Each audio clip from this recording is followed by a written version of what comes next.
So I'll just give you an idea of what we're going to do this afternoon. When we were putting together our presentation, we were trying to decide what areas to cover. And instead of deciding ourselves, we asked a load of growers what they wanted to hear about. So we've got some really good questions, which we're going to try and answer. But before we get to that, we're just going to do a short introduction, talk a bit about our businesses and where we are right now and how we got there. So I'll kick us off. On screen, you can see my market garden. That's a photo from this summer. It's really a pretty classic small-scale market garden, 1/4 of an acre. It was started in about 2021. I've been doing it full-time for about 2 years. I'm mainly selling through local markets, veg boxes, and a little bit of wholesale, either into restaurants or into a couple of local greengrocers, including a very good community-owned greengrocer we have nearby, which is something we can talk a bit about later, but it works really well. So you can see kind of a slight bird's eye view of the market garden in this slide. It's 100 beds. They're 10 meters long. They're all 75 centimeters wide. So it's all like pretty standardized, which is great. I know if I'm planting a bed of broccoli, I'll get about 60 broccoli heads out of it. If I'm putting onions in there, I'll get 300 onions, 200 garlic, 200 leeks. So it makes planning really straightforward. So it's a pretty simple scheme. The technique I'm using, it's all natural. I'm not certified as organic, but I try and follow organic practices. We'll talk a bit about that later as well. So there's no artificial pesticides or sprays or anything like that. No-till, very much when I started out, but just as I kind of got to know my soil and soil type, I have done a little bit of tillage, but mainly very shallow. And I am, I should say, on quite a heavy clay. So heavy clay like this, you've got to be careful about how and when you work it. So market gardening, generally speaking, everything is grown pretty close together on the site. You're trying to make get as much yield out of a smaller area as possible. So there's a lot of maybe getting 2 or 3 different crops in each bed per year. So here you have a transition. I guess it's going to be your left, you have the onions, which have been pulled up early June. They're just starting to dry out. And on the other side, you can see once they've been cleared away after drying, I'm putting in a crop of turnips, which I will probably be harvesting about now. So yeah, trying to really make the most out of the space by getting 1 or more yields. There's a lot of this stuff, a lot of baby leaf salad. It's a very popular product. Generally, I'm always trying to grow stuff which you can't easily get, or the quality is slightly different from what you can get otherwise. So this kind of thing is perishable. It doesn't last that long. So if you can get it straight into market straight away, people love it. It tastes fresh. It also lasts in their fridge for weeks as opposed to days. Slight experiment this year. I have started to try and branch out a bit. Not every crop is suitable for a market garden.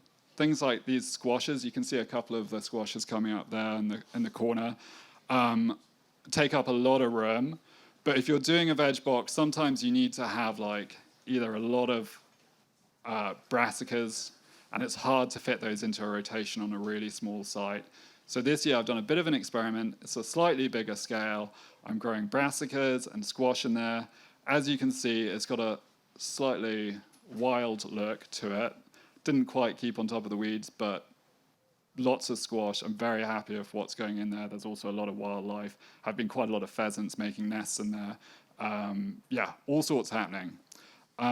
So that's my very short introduction, and I will hand over to the very talented John McCormick. Thank you. Yes, I established Helen's Bay Organic Gardens in 1991, so we're in year 34. We started very small, obviously, set out with a a donkey and a £1,000 loan and a vintage tractor. Over the years, built it up to what it is today. We grow we grow 6 acres of vegetables. We have another half of that again, or a little less than half of that again, in green manures. So we have about 8 to 9 acres in total cultivated, and we also have all the polytunnels that you see in the picture here. We service a box scheme which has grown to currently it's about last week 250 boxes, but a lot of people still on holidays, so we hope by the end of September, beginning of October, it'll come back to where it was in May, which is about 280 boxes a week. So that's 280 households a week we deliver vegetables to. We do much the same as Chris, except we're doing it on a much larger scale, and we employ machinery. And how do I go for the next one? Oh, it's just this one here. That one there. Right. Yeah, we employ machinery, so it's a fairly, as you can see, it's a relatively large scale. That's just our Brassica patch, and we have weeding machines and various things like that. So it's a little bit different because of the scale. Our fertility building is probably slightly different than Chris's again, because we're setting aside a third of our land nearly every year. Between a mixture of winter green manures and summer green manures, a third of our land will have green manures every year. And we build the fertility through growing, fixing our nitrogen fixes through clover, which is photosynthesis. So we're using the sun's energy before it's turned into oil. We use it straight from the sun. And we also add at the fertility building phase, which is when we're growing these green manures, we plough them in order to crop for 2 years. We never crop more than 2 years on any one site before it goes back into fertility building again. And we used to use chicken manure, and I gave up that years ago because it's quite a coarse material. It's very good for growing vegetables, I have to say, but it's a very coarse material, not doing a great for the organic matter in the soil. And so we use mushroom compost, spent mushroom compost from an organic mushroom farm. I call myself a worm farmer, and vegetables are a byproduct. And of course we have to sell them. But it's my primary role is looking after the soil. And the number of worms is a good measure of how the rest of the soil is. And so we have a lot of worms. And as long as we continue to do it the way we're doing it, and we can access because we're selling off a lot, we have to bring in some organic matter to keep those worms and all the other things fed. So as long as it's available, we'll keep on doing it. So I think we could turn to the questions. Yeah, of course. And it's interesting, the questions that came in. There's a lot of questions about actually starting a business and how to get going. And so I'm assuming there's a lot of budding growers out here who really just want to get their businesses off the ground. And the first question is just, how do you go about market research? Okay, I'll take a shot at that. When I started, I was very fortunate that I was working as the farm manager at the Ulster Folk and Transport Museum, which is a wonderful job. Worked with horses all the time, and I really enjoyed that. But market gardening, organic market gardening, was an itch I had to scratch. And when I was there, I got a grant from the Guild of Agricultural Journalists, who paid me for 6 weeks to go to Holland, to Germany, Holland, and the United Kingdom, 2 weeks in each place, to look at organic horticulture, and draw up a report and present it as at an event for the Guild at the end. So it was quite informative. In terms of that proved to me that it worked, because I could see it where it worked. So it gave me the encouragement to do it. But in terms of market research, I just had to. I don't know. I didn't do anything in terms of market research. It was an act of faith. It was, as I said, an itch I had to scratch, so I jumped in. I was really lucky when I started, because Tesco's and those were starting to promote organic produce. Paul Rankin and his protégés, Michael Dean and a whole pile of others, were opening restaurants in Belfast. And so primarily I grew for restaurants and for small greengrocers who actually, as a sideline, supplied fresh salads and scallions and courgettes to restaurants. And that got me started for the first 2 years while I built up a door-to-door clientele, which became my box scheme. And then my box scheme grew, and bit by bit, as it grew, I jettisoned the restaurants because the box scheme was the obvious way I wanted to go into growing food for people in their homes, and it's so much easier to plan for. And I decided not to make it seasonal, so we buy in produce when we can't grow it ourselves. So it was predicated on buying in produce and then me towards planning how do I substitute the imports by getting better at what I'm doing, because I had a lot to learn. And bit by bit, you have to create windows on the world. So I was really, again, very lucky. I was approached by the BBC. I did a magazine program with them on growing organic vegetables in a small garden I created, which got a lot of coverage. And so through that, obviously, I got a lot of business. I got a phone call from the Belfast Telegraph saying, emergency, emergency. The whole centre 2 pages of our page had to be pulled an hour ago for legal reasons. Do you mind if I send a photographer out and interview you, and we'll get you on tonight? And I got a 2-page spread in the Belfast Telegraph, so which brought in a lot of customers. And then St. George's was updated, went into St. George's. So all of that, what I'm trying to say is, in terms of marketing, is creating windows to the world. And while the media thing isn't so easy anymore because all kinds of regulation, it's great if you can get it. It's important to create windows to the world. And if you can create social venues on your farm, we have community gardens developed. We have private plant collection from an incredible grower who has moved onto our farm with his private plant collection, and it looks absolutely amazing. The NGS, National Garden Society, came to visit one day and said, would you be an open day? And we now do open days every year, which attracts media attention. We got a big page spread in The Spectator this week in Bangor. So again, advertising presence. Make sure, we didn't have social media, but make sure your social media is good, that you put up interesting photographs with nice stories. And I'm going to have to stop, haven't I? But one last thing was your van. Always make sure you have your van properly signposted and nicely signposted. You need to create windows to the world to allow those who want to buy organic buy it. There's no point in persuading all the other people; they're not interested, you know. And you've just got to be able to sure that those who want to buy it, which is a small percentage of the population, know you're there.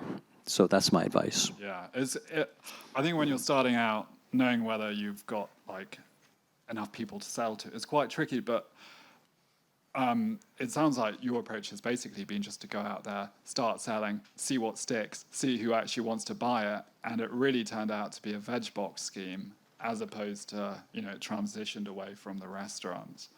I would add that a pretty good thing to do is to try and work out where your market is actually going to be, and if you look on a map and you're in the middle of nowhere, then you probably need to do a bit of thinking and say, well, where am I actually going to sell this stuff? I mean, we're both quite lucky in that we're in quite urban areas near Belfast. So there's always a big population there, but you're never going to sell to that entire population. It's a fraction of it, isn't it? I mean, it's less than 1%. Less than 1%. So, you need to divide the population by 100 or more, and then you'll realize how many potential buyers there are out there. Also, I'd say if you actually do market research at a market, that's a great insight into the way people think, because you'll be selling vegetables. You're also going to spend a lot of time talking to people, and they're going to tell you why they're buying your vegetables or how they'd like to buy it, where they'd like to buy it, and you'll also see what they're actually eating. So you might rock up at market with 100 kohlrabi, and if you only sell 2 or 3, then you probably shouldn't grow too many kohlrabi, just a few. Market research. There isn't a great way to know in advance. I think the problem with a lot of market research is that a lot of people really like the idea of eating organically, but then the actual reality of trying to eat seasonally and having a box of veg that's delivered to your house every week, You don't necessarily know what to do with it all. You don't realize how much time it might take to prepare it. It's not for everyone, but so just be aware of that. What people say and what people do are two different things, which makes market research quite difficult. I'd like to add to that. I mean, I think what you said about what you grow. If you send people a box of okra, they won't even know what it is. You can't do that. You have to grow the staples. Yeah. It's more reliable, and you grow a mixture of high value greens, because greens are always higher value, and lower value roots. And you can't go wrong with that. Potatoes, carrots, onions, leeks, cabbage, lettuce, scallions, the tomatoes in the summer, courgettes. These are the basics. People already know them. It's what they cook with, and that's what you're advised to do, I would say. Yeah, absolutely. And I'd say it might be something we go on later, but if you are sending everyone a box of okra every week, and they have a bunch of okra building up in the back of their fridge, even if your box is really good value, it's not going to be good value for them, because they're composting a load of okra, which they're paying for. So we'll quickly move on to the second question, which we've already touched on a bit, but it's kind of two questions here. We're going to talk about the possible routes to market, and we're also going to talk about the advantages of selling direct versus selling wholesale. I might have a go at starting this one. Yeah, do please. So I've just started out, so I'm kind of like, I'll try anything, see what works. I'm doing a mixture of direct, delivering to people's door veg boxes, and a mixture of wholesale. And I'm also doing markets. I think at a small scale, although it's probably harder to manage and a little bit stressful, trying to do a mix of stuff is a good idea. Because if you're growing a lot of stuff, I think it probably almost gets easier to know what you're going to have available at any time of the year. Whereas for me, especially in the summer, if I have a whole surge of stuff, it's really nice to be able to get rid of a lot in the veg boxes, but also then I can go to a market and try and push the items which I want to sell the most of, because they're not going to keep, or they're going to bolt or something like that. So I can try and do a market, put that item right in the center of my market stall, and try and sell as much of it as possible. This year, I had way too many peas all at the same time. Peas are a fantastic thing to grow because you're giving the consumer a taste of freshness, which they can't otherwise get in frozen peas or wherever else they get their peas from. So taking fresh peas to market, put them right in the middle, give out samples. I sold all my peas. And so definitely advantages to going to a market, but you're also taking up probably a whole day of your week just standing at a stall, which something I'll get to later. Planning your time and stuff like that can be difficult. Do you want to try and talk a bit about because I know you did a lot of restaurants direct versus wholesale. Yeah, I mean, the main routes to market will be through restaurants. Restaurants are under pressure at the moment. I was fortunate at the time when restaurants were all struggling for a Michelin star, only to discover at the end of the day that it didn't pay once you got there. But it was great for me at the time because they all wanted to put my name and organic on their menu. So that was very useful to me. So restaurants are useful, but they are very finicky, they're difficult, and they don't necessarily want what you have. They want other things. And it depends on the top-end restaurants suit small market gardens better than mainstream restaurants. Mainstream restaurants are looking for, 40 cauliflower at a time, and you might not have a spare 40 cauliflower all of the same one week, and then next week and the following week, It's just, that's very hard to do on a small scale. The direct, if you're a small market garden, and by small I mean up to 10, 15 acres, direct retailing is much easier than trying to wholesale. Wholesaling, for starting Northern Ireland, there's a very little wholesale market for organic vegetables. I don't think there's any, actually, that I'm aware of. A few shops will buy off you, and they're few and far between. Greengrocers are closing down. And the whole restaurant wholesale side of things is monopolized by two very big companies. So it's a monopoly, and they're always pushing for lower prices. So that's not easy. the obvious way to do is and it's much better. Rather grow less and put more of your time into retailing, because there's more money to be made in retailing than there ever is in growing. I grow, as I say, 6 acres of vegetables plus another 1,200 square foot of polytunnel space, and it breaks even every year at the wholesale price. It doesn't make me any money whatsoever. I make my money from retailing it. So it's really, and that's why I would always stick to retailing. And box schemes is one way of retailing it. Farm shops is another way we have that, and market stalls, which we also do in St. George's, is another way. The great thing about market stalls is there are windows to the world. You can put your leaflet sitting on the table, and people get to know you through that.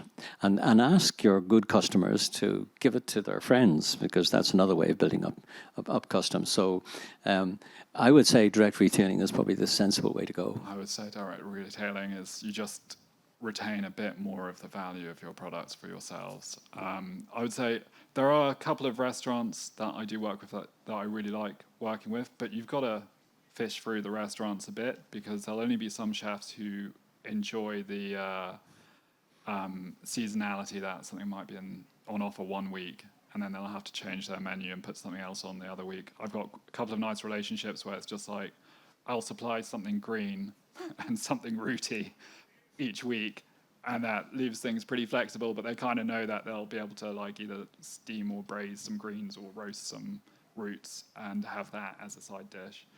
I think maybe we'll move on to the next question, which is, this is a good one. What tripped you up when you were starting out? I can think of plenty of stuff. It's all in pretty recent memory. So, well, I'll give you an idea how I actually got started in this business. I grew up on a farm, so I did have a bit of sort of agricultural background, but I went away and did other stuff, and then later in life decided I want to come back and do a bit of farming. And I sort of somehow managed to end up on market gardening, and I went out, tried to get a good bit of experience, try and get as much as possible is what I would suggest to everyone. Go and work somewhere, do some trainee schemes. It's a great idea. A few things that I really didn't expect when I started out. One was how much time you're going to spend harvesting. It seems like you're actually probably going to spend about 60%, maybe even 70% of your time harvesting, packing, and selling the products, which doesn't leave a huge amount of time for actually growing them or cultivating them or propagating them. So just bear in mind that you're going to do a lot of harvesting, and for a lot of harvesting, especially if you're doing green things like grow above the ground, there isn't really a quick way of doing it. It's just the best tool you can have is a sharp knife. I mean, it's obviously different for roots and things, but there's no really quicker way of getting a cabbage than going out with a knife and cutting it out of the ground and putting it in a crate and then taking it back and boxing it up and delivering it. There's no shortcuts there. So just be prepared that you're going to do a lot of harvesting. Another thing is the small costs really add up. A lot of the big costs, you can kind of find a way around them or save on them. So if you're looking for land, you don't necessarily have to buy the land yourself. There are people that you can approach that might be interested on having a small market garden on their land. You don't have to go out and buy a delivery van straight away. You can just use your own car until it becomes too small. You don't necessarily need a tractor.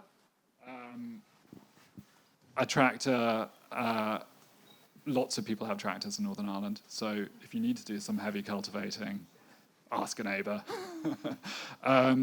So the big things you can kind of save money on, but a lot of the smaller things, you don't see them coming in the background, but they add up. The seeds, the compost, the net, the covers, the pots. You suddenly realise you don't have a long enough hose and you've got to dig a new pipe, buy all the fittings, get the hose fittings. All these small things are going to add up, I think. So, yeah, a fair bit of stuff to consider when you're starting out. I mean, John, what would you add to that? Well, I think the biggest thing that tripped me up was my inexperience, to be honest with you, at the beginning. I thought I knew it all, but I knew nothing. I had so much to learn, not least the fact how to work with a heavy clay. I'd always worked, I'd already been 20 years growing vegetables in various different places, and 3 years growing a range of field crops at the Folk Museum.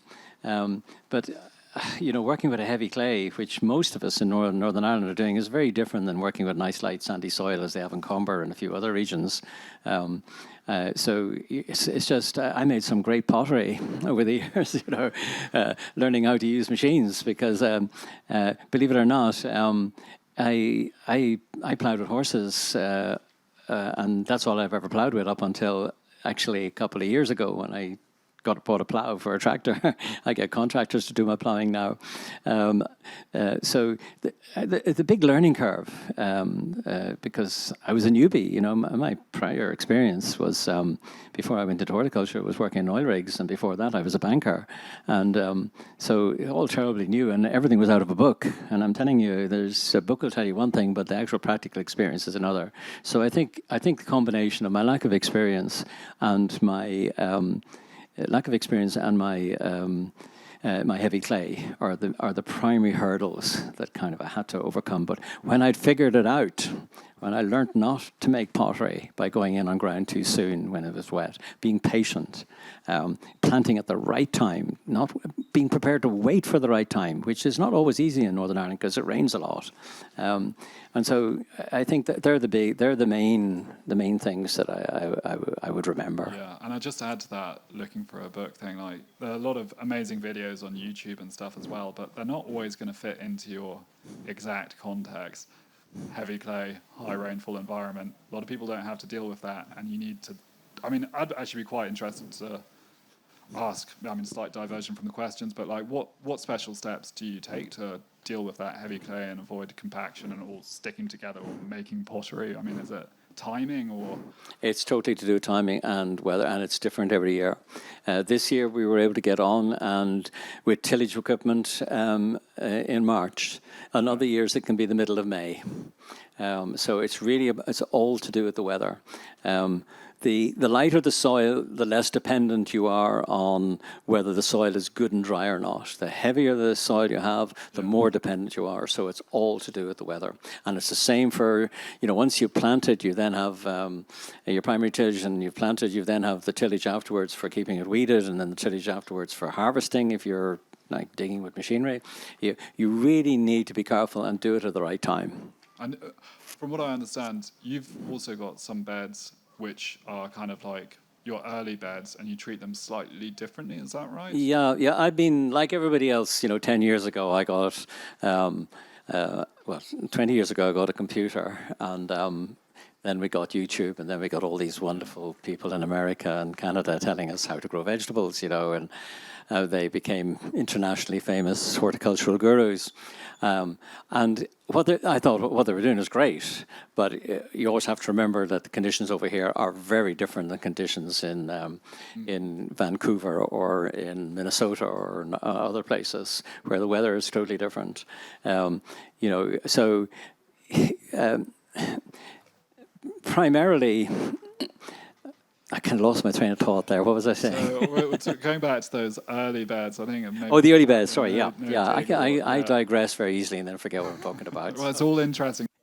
Feel free to digress. Yeah. Well, the early beds. So anyway, these people encouraged me to try it out. So we set aside an acre, and we made it into 2 flats of 16 100-meter beds on either side. And for the last, it must be 6 years now, 7 years, we have been following their scheme of never ploughing, growing a green manure after the summer crop, letting that grow till Christmas, covering it in black plastic, letting it all rot off, and then just working the surface again, putting compost on, sometimes in the autumn, sometimes in the spring, depending on which side it is, and just tilling it very lightly with a machine, whether it's a rotavator or a bed maker, and planting straight into it. So never inverting the soil.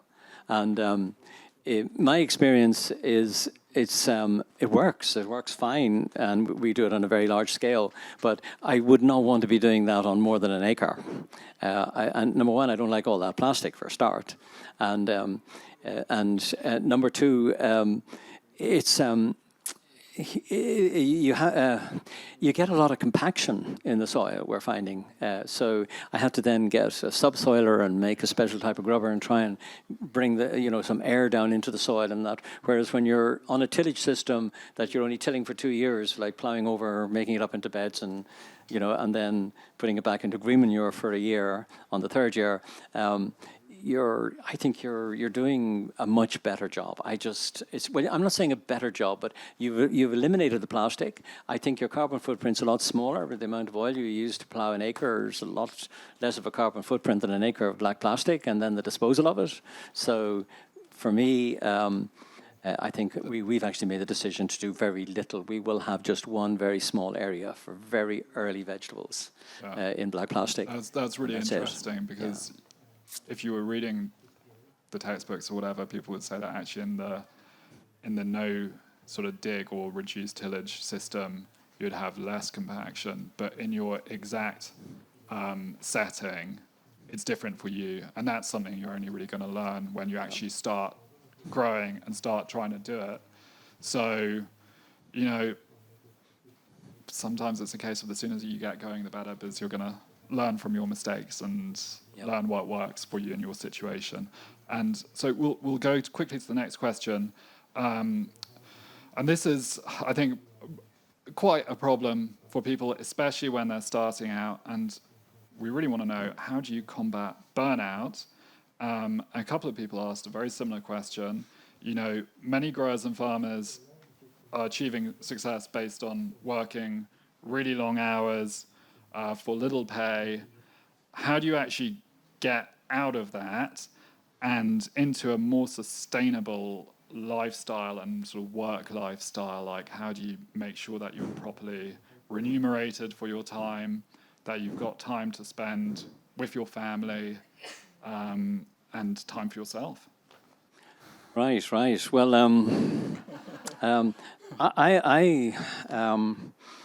well, if I listen to my wife, and she's usually always right, I'm a workaholic. I love working, and I've never really had much of it. I worked in oil rigs where we worked 12-hour shifts, and then back on 12 hours, and then halfway through your 3-week shift or 1-month shift, because you're away for 3 weeks or a month. Let's see. You then turn around and have to do the nights. So you get a 6-hour break and you're back into nights and you've got to catch up on it. And my experience with burnout is you're tired. You're just tired. And you have to, I'm going to try and turn a positive spin on it, okay? Because I think the important thing is there's 2 things in my textbook to avoid getting exhausted. And I do get exhausted. One is to sleep properly. Good sleep. I would regularly, when I'm working really hard, be in bed at 8 o'clock at night time. And I mightn't sleep until 9 or 10 o'clock, but I would never not get 8 hours sleep a night. And sometimes I get 9. And I'm at the age where I have to get up once or twice during the night as well, but I still get 8 hours sleep, so I'm very lucky that way. And that refreshes me. I think good sleep is the important thing. Burnout is just you're tired. You're physically and mentally worked very hard. And you're tired. So good sleep is the other. The other thing, burnout for me is also associated with when you start out something new, especially like a market garden. You don't know it's going to work, and you've got responsibilities and such like. You have there's a certain amount of fear there, and you really got to face your fear. And I remember a long time ago. A good friend of mine who's long dead now, he was a much older man. I remember talking to him about various different things, and one of the subjects we got into was fear of not being able to do something. And I remember him telling me, he spoke about meditation.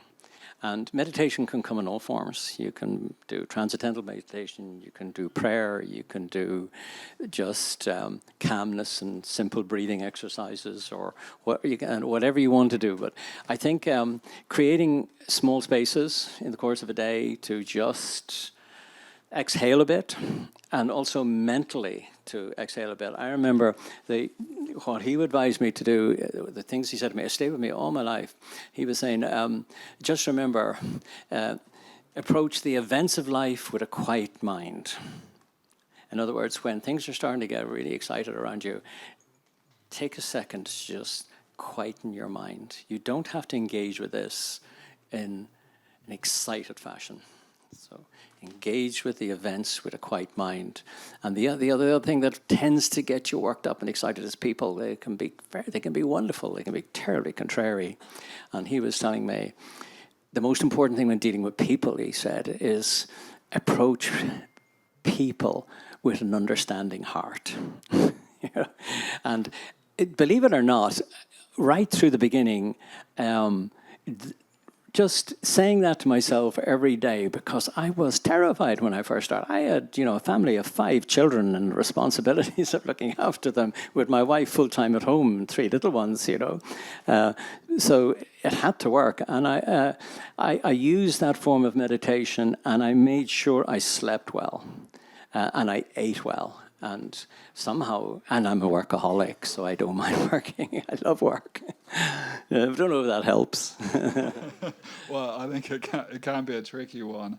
I think the thing for me is just making sure you kind of have some systems in place, so you kind of at least have a plan of how you're going to go about growing that year. And you can always change it later. And you need to work out what the essential things are, and then try not to worry about the smaller things, which actually aren't really going to have a big impact on your business. And as you're growing your business, you just want to make sure that, like, for me, last year, I was running my veg box scheme, and I was doing a lot of manual work, like on spreadsheets and WhatsApp, contacting people, finding out what they wanted, when they were going on a holiday, all that kind of stuff. And this year I moved to a online ordering system, which is pre-configured for growers. And that's just taken a whole load of stress away. So I don't have to keep looking at my phone and checking who wants what. There's a sharp deadline on Tuesday morning. You have to have your orders in, and then it just prints me out a list of what to harvest and in which box to put it in, and that's just made life so much easier. So I think there's definitely something to be said for just scaling up kind of as and when you have these systems in place, and when you're ready, like when it's easy for you, you've got the room to start propagation, things like that. You don't want to be in a situation where you're like, I don't know, your greenhouse is too crammed with seedlings. You need to just kind of grow at the right pace. And actually, this kind of leads us on to the next question a bit, because it's about scaling up. And I think scaling up in 2 ways, like maybe you're starting out as a grower and you're getting part of your income while working somewhere else. How do you move to being a full-time grower? And also there's been some interest in, like, how do you actually start employing people and getting people in to help you? And I'm actually in that situation at the moment where I'm sort of started doing it full-time, but I'm starting to feel the need for a bit of help here and there. I mean, John, do you want to talk about, actually, because you've got several employees on your farm, how's that sort of I have 11 people on my books employed, and which comes to, some of them, 3 of them are full-time, the rest are part-time, but it comes to the equivalent of 6 full-time jobs plus myself. Myself less so now. One of those full-time jobs would have been what I was doing, but I don't do as much anymore because I'm older and I need to look after myself. But when I first started, at the beginning, having a supportive wife was very important. We also shared. She never really was very interested in the actual growing side of things. That would be very unfair to say. She didn't have the time because we had children, and she had to be around the children. And we don't live in the farm. As we don't live in our farm, we live. It's a 10-minute commute every day to get to work. So she would look after the children in the daytime, and then on the 2 days a week we would sell vegetables, which meant delivering them to the households. I would do the afternoon run, And in an afternoon, I'd get about 40 boxes out, and then I'd go home with the van full again with 40 boxes. And I'd get home at 5 o'clock, 5:30. She was out the door, usually with one of the older children to help her, and got home at about 9 o'clock, 9:30 or 10 at night. And so I took over the evening shift with the children, which I've never resented. It was one of the nicest parts of the whole day. I loved my children. I loved putting my children to bed and reading them stories. So we were very lucky from that point of view that we shared it. My wife then later she decided to go teaching, and she studied and then became a teacher at the Steiner School, and that was a decision I totally supported as something she really wanted to do and hadn't put it off for years. And but at that stage, my business had grown enough to employ people.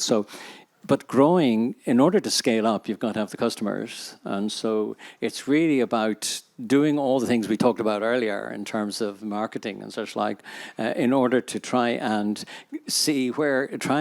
make sure that the 1% of the people in the area that you're working in know of you and therefore might buy off you. Yeah, and that's what you have to do. That 1%, there's quite a lot of sifting to be done, isn't there? Totally. I mean, how many customers actually...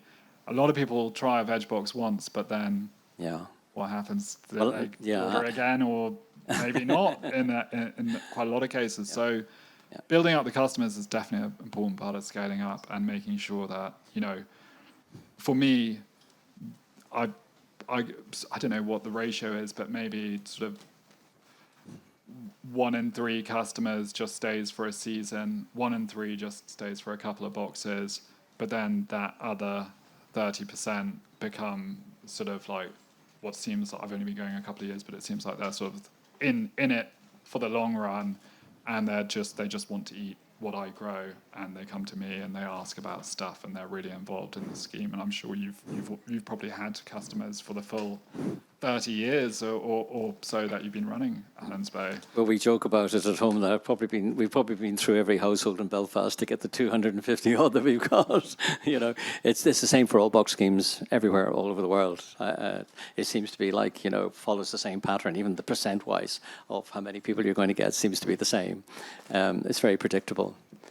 I think when you are scaling up, I think the time to have a full-time employee probably, or at least to get a part-time employee in, probably becomes pretty clear. And to me, it's becoming pretty clear right now. It's just there's so many hours in the week. And when you're growing or doing, starting out a business, you're also starting out a business as well as a farm. And there's going to be a lot of admin, and there's a lot of, if you want to do social media and stuff like that, that stuff takes absolutely ages. But the thing is, if you're running the business and have all those different hats on and doing all those different things, the second employee, the next person that comes in, they don't have to do the social media and stuff like that. Their time's really opened up for growing and harvesting and things like that. So I can see that when you are ready to scale up, you might become a lot more productive because you're not necessarily spending longer doing social media and checking your accounts and getting in touch with your customers. So maybe there is something to be said that, you should really be looking to scale up, because I think it is hard to do just on your own. And sorry, I just want to add as well, like you talked about your wife helping a lot and being really involved in the process. It is also, I would say that for me, my wife has a separate income, and that's really enabled me to do what I want to do, which is, to be honest, a pretty unusual thing to request, to sort of go out and start a business in a not highly profitable sector. So having her there, when we're looking at mortgages and having children and stuff like that, it's just really, really appreciated to have her being there and supporting, but also the fact that she has that separate income stream. So what I do isn't going to necessarily affect that. I would like to add just one thing to that. When you're starting out, and even when you're established, you've got to be a good grower. You've got to grow good produce. If you don't grow good produce, you will not be able to sell it. So focus on growing what grows well for you and that you're able to grow, and grow good, and be ruthless about quality control. I've seen time and again people who have grown and got bigger, delegating then the responsibility of packing and distributing to employees and not supervising it adequately, and quality control slips. It doesn't take much to lose a customer with a bag of half-rotten lettuce or tomatoes that have been going up. Now, you can get away with a small amount because inevitably you're dealing with a perishable product, and it's not possible to squeeze every single thing that you're putting in and look at it all over. So you will make mistakes, but you want to keep those mistakes to a minimum because that's the quickest way to lose customers. And the quickest way to gain customers is to have really good produce. Yeah, and I think the quality control thing is you just got to try it yourself, don't you? Like, if you're harvesting peas and beans and things like that, and you eat them raw in the field and they're tasting a little bit woody and they're not nice and sweet, you know, the customer is going to notice that. And, you know, if something's starting to bolt, don't necessarily think, oh, I'll just throw that in and because I need to get rid of it. They'll basically assess that and be like, this isn't good, you know. Chris doesn't grow nice fennel. I do grow nice fennel because I make sure it's not bolting before I put it in the box. But, you know, you've just got to make sure that, I hate to say it, but like you do need to have like pretty nice, pristine produce to some extent. There is leeway for finding a slug or a caterpillar or something like that. After all, you know, you are organic and stuff like that does exist. But yeah, it's quality so important because without quality, like you won't get customers, you won't be able to scale up. So the last question before we do a bit of a Q&A on the floor is actually about organic. And if you had to do it again, would you still go organic? For me, it was always about going organic. From when I was 22 and I first met the idea of organic and organic standards. And there was never any question. I always wanted to have organic certification. I always wanted to be able to show my customers, whether they were restaurants or private households, should they ask, that their food had been inspected by somebody, and I was subject to spot inspections as well, and that it was going to a standard, which is the organic standards. What I'll just finish with on that is that what's really, really interesting me is I think the regenerative movement, that so much is what this festival is about, is a really positive movement. It's a movement towards certainly farming in a different way, but it's still very early days, a bit like what organic was back in the 1950s. It's finding its feet in terms of what it really means to be a regenerative farmer, and that has a very broad definition at the moment, but it also doesn't have any clear definition at the moment either. There are no standards, and you run the real risk in the same way that organics did, and that's why they introduced organic standards. That you run a real risk that it will be used as greenwash by corporations and individuals. So I look forward to when the regenerative movement grows a bit more and becomes more structured, that actually there'll be some set of standards to what you mean. Now, what I've always say and continue to say is that the best model of regenerative agriculture is organic agriculture. Organic agriculture was built on the idea of regenerative agriculture. That's what it's about. You know, and when I hear that the government say, well, civil servants, there are no metrics to what's really sustainable. There are no metrics, you know. I say, that's utter nonsense. The metrics have been tried and tested scientifically and proved over the last 50 years in the organic movement and are enshrined in the European and English organics and IFOAM World Organic Standards. So I'm on a hobby horse, so I leave that there. Thank you.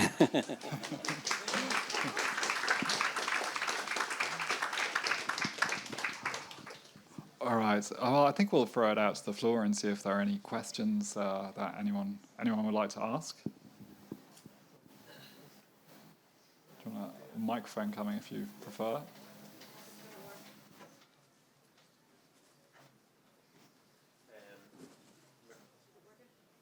We can hear you. We can hear you. My question's for John. There's on the topic of Manures cover crops. So I'm a market gardener myself, but I'm still scaling up. And I was just wondering, sort of twofold question. For your cover crops, would your fertility come mainly from the mushroom compost for them? Would you apply it firsthand, or would you let them provide their own fertility? No. I would always sow my cover crops into ground that has been cropping for 2 years before ever putting anything on it, because it's primarily because I'm doing a 1-year cover crop instead of 2 years. I'm using the annual Persian clover and crimson clover, and so mixed with ryegrass, obviously, because you want something to cover the ground for the winter. So it's quite important. I think it's quite important to remember that it really depends on how long you're going to be wanting to put your cover crop on for. Would you put your compost, if you're going to use compost, would you put it on before you plant your cover crop, or you wouldn't use it at all? Clover has a sensitivity to what nitrogen is in the soil. So why would you want to put your compost on before clover, and then clover goes, oh, I can just produce a lot of leaves, and no, which is good. It's organic matter, but it's not the nitrogen you want. If you want biennial clover, red clover, which can go for 2 or 3 years, in 2 years can produce 200 kilograms of, if well sown and well grown, can produce 200 kilograms of nitrogen per hectare. That's what you would use for a wheat crop. And so, a Persian clover won't do that. Will do about 150, maybe 100 to 150. So you are subsidizing a certain amount of nitrogen, but you're also, with a good biome, you're also generating more nitrogen. You are creating, when you plow all that over and adding compost, you are creating a bacterial bonfire. All that bacteria that grows and explodes and dies is producing nitrogen in your soil, as are the organic matter from the worm poos and the recycling of everything that happens within your soil, if it's a good, alive soil. Yeah. Does that help? Yeah, no, definitely. And then there's the second sort of part of that is you would just do one sort of cover crop per season. You would sow your clover, ryegrass mix in the spring or whatever, and let that go through. Right through to the next year, yeah. The clovers are all die out, but the grass remains.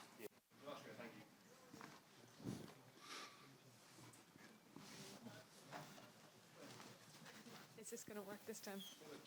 Just to say, Chris, would you consider organic, or is there a way to go about it for you as a new market gardener to go organic? Yeah, that's a good point, because I didn't really answer that last question. So I'm not certified as organic. At the scale I'm at the moment, I would know most of my customers by name, and they all kind of know what my operation is and how I run it, and they kind of have a trust in me. But I think really to get any scale, it's really important to actually be able to have organic in your name and be certified. So it's something I will look at in the future. I mean, if you're just going to advertise online or through Facebook and you don't have like organic in your name, or you don't have the certifications, then people aren't necessarily going to distinguish you from, the food they get elsewhere. At least at first glance, you have to, do a bit more persuasion to get them to buy from you, I think. So, yeah, it is in the pipeline. As a small grower, I don't know, I definitely try and stick to all the standards. Sometimes it can be hard in a particular situation, getting really small quantities of seeds that are organic and things like that.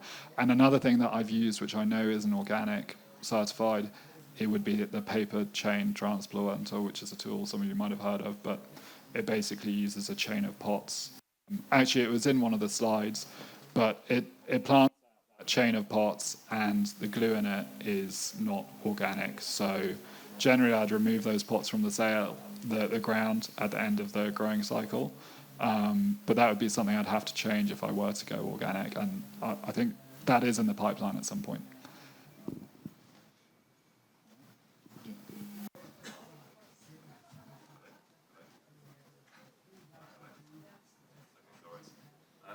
Sorry if I missed it at the beginning. Thank you. It was really interesting talk, very inspiring talk.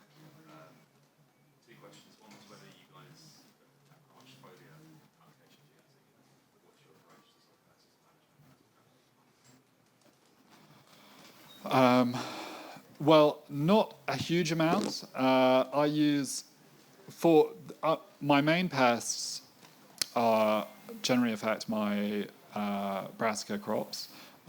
So for something like cabbage root fly, I do use a lot of nets as opposed to foliar sprays.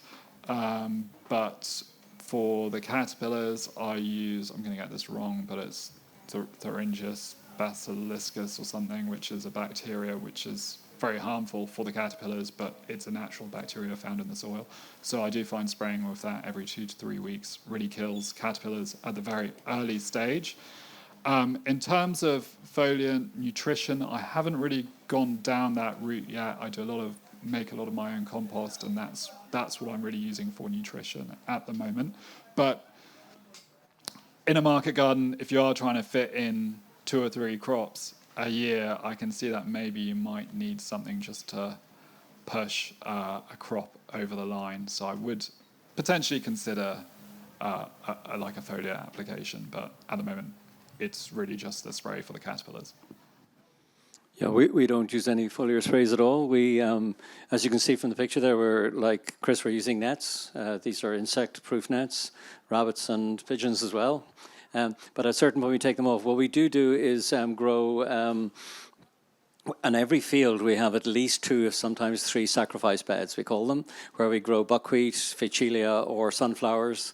I even grow cut flowers as well in the summer field. So we encourage, these are plants that encourage the hoverflies, and there are something like 20 or 30 different hoverflies and wasps that you really want around your market garden.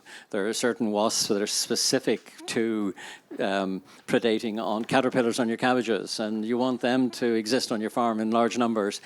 You need to do more than just assume that the hedgerows will do it for you. We do grow crops specifically to attract and feed the predatory insects that keep our crops clean. We don't have a huge amount of pests and diseases. I'm not saying it's perfect. It's not. It never is. It can't be.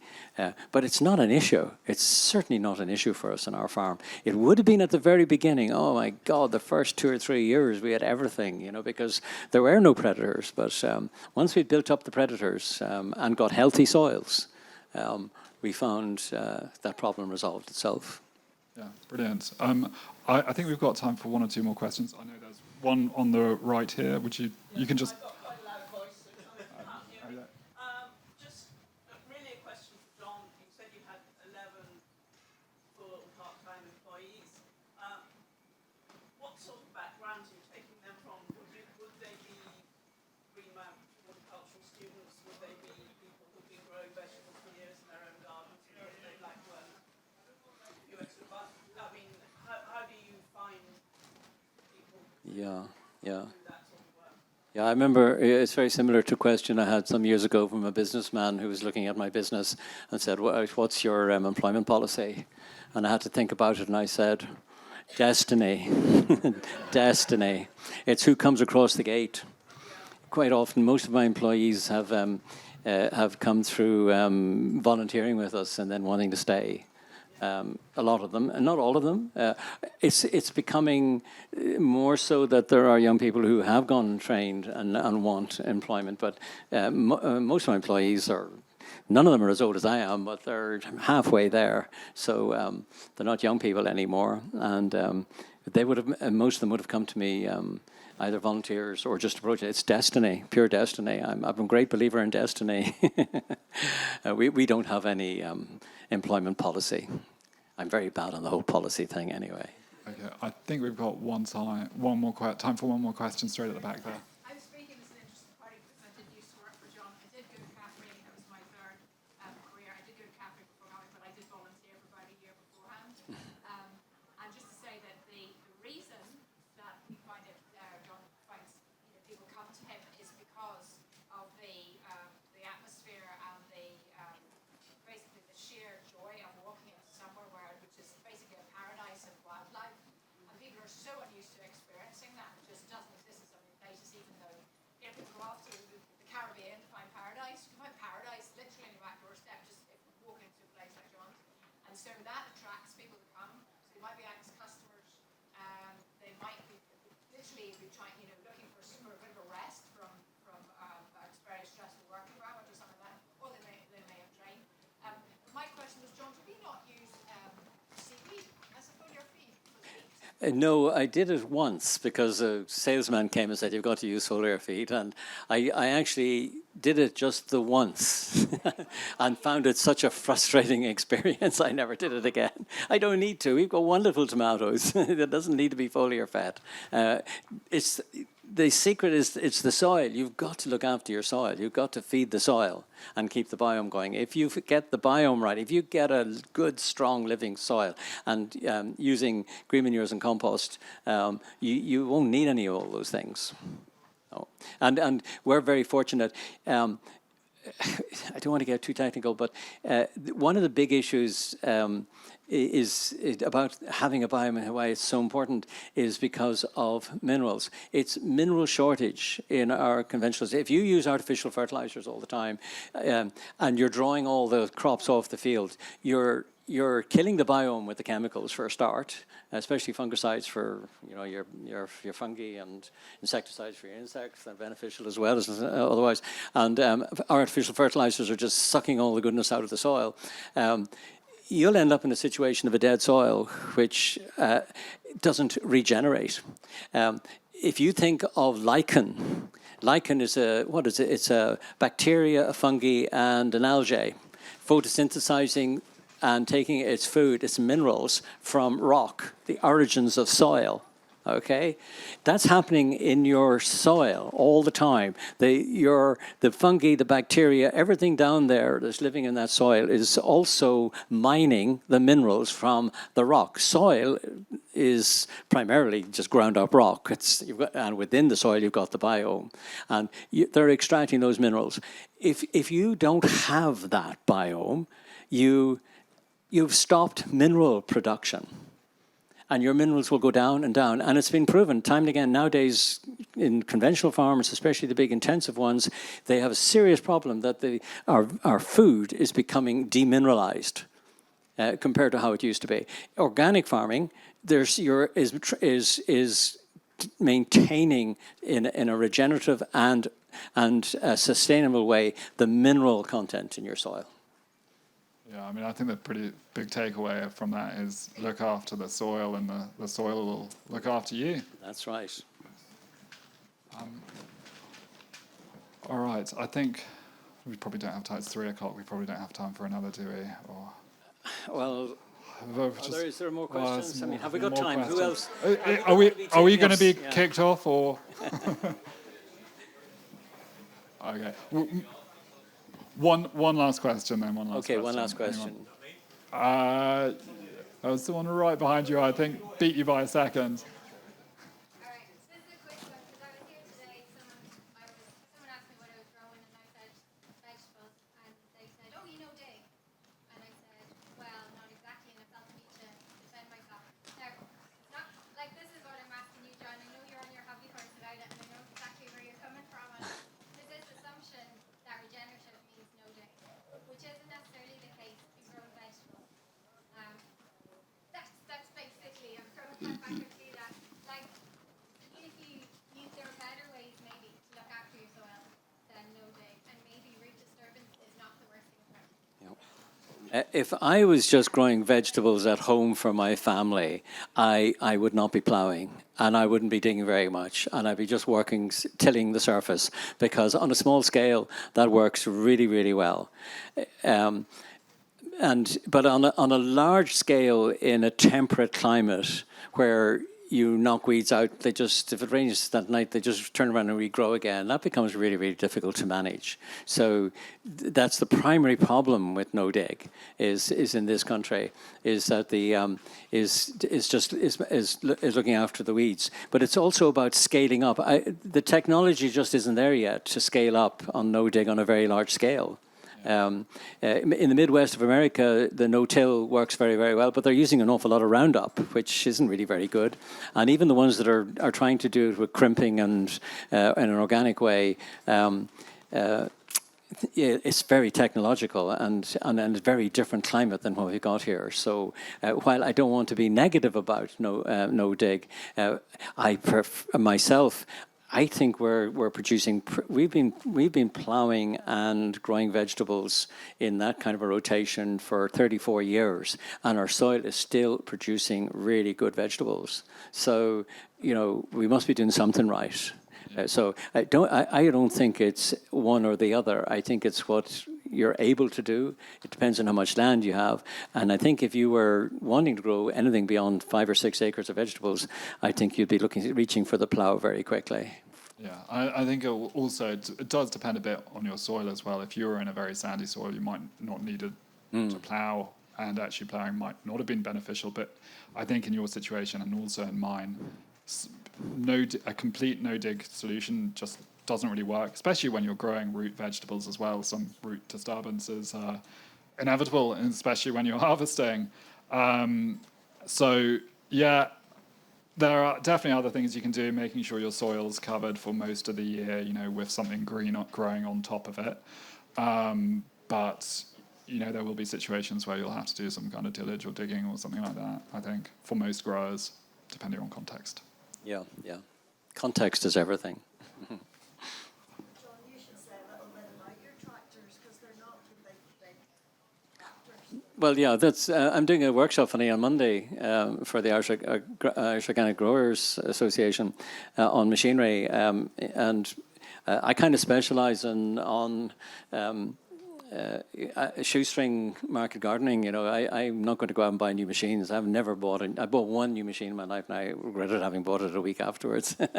Hardly ever used it. But I buy second-hand machinery, and usually on its last legs, and I'm prepared to fix it, and make it work. I do have some good, you have a very good tractor.